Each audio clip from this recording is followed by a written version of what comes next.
abakulu mujye bali muzenga banamyekozo basire kwini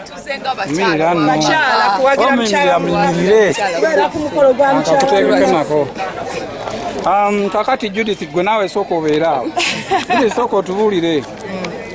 Gomez gwe wajerabiddewa nze mukwano siri mukyala muganda n'olwekyo wandibadde ombuuza omwambalo gw'abatoola buleseewa naye nasazeewo nenyambala n'abanyarwanda kubanga buli omu kimanyi mukyala munyarwanda tebatera kulaba ku bigere leero ate kyotamanyi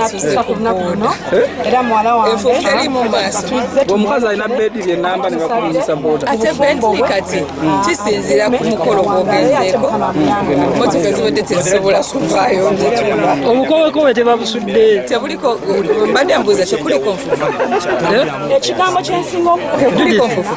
obukowekowe tebabusudde tekuliko nfufu ate nga sipeya wamulese waka nedda nina makeup artist wange gwentambula naye mbalamusizaamwe n'abalabi basanyuka tv amanya gange nze mukyala Judith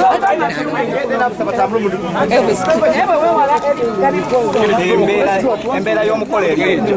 embeera y'omukolo gwa leero tuli basanyufu nnyo kulaba nga mukyala muganda waffe Rema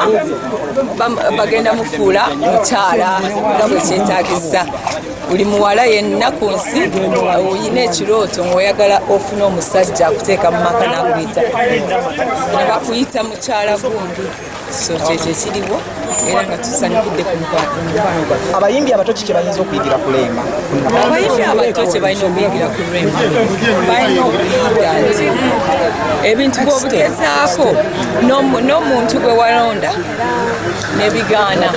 katonda aba alina omulala gwakutegekeddeyo so mu kifo ky'okubeera mu depression mubanange gwe nali njagala teyanjagala teyanteeka mu maka nga bwe nali nkyagala ofokasinga ku mirimu gyo you work hard and that's what Rema has been doing. Rema yafokasinga ku music and today agenda kubeera mukyala wakati bw'owalema ng'agenda mu bufumbo bwe Rema kyenjagala mugamba obufumbo bunyuma ate obufumbo buli mu stress but at the end of the day otunuulira the most important thing ogenze mu makaago ogenda kufumba ogenda kwagala mwami wo ekyo kyekimataringa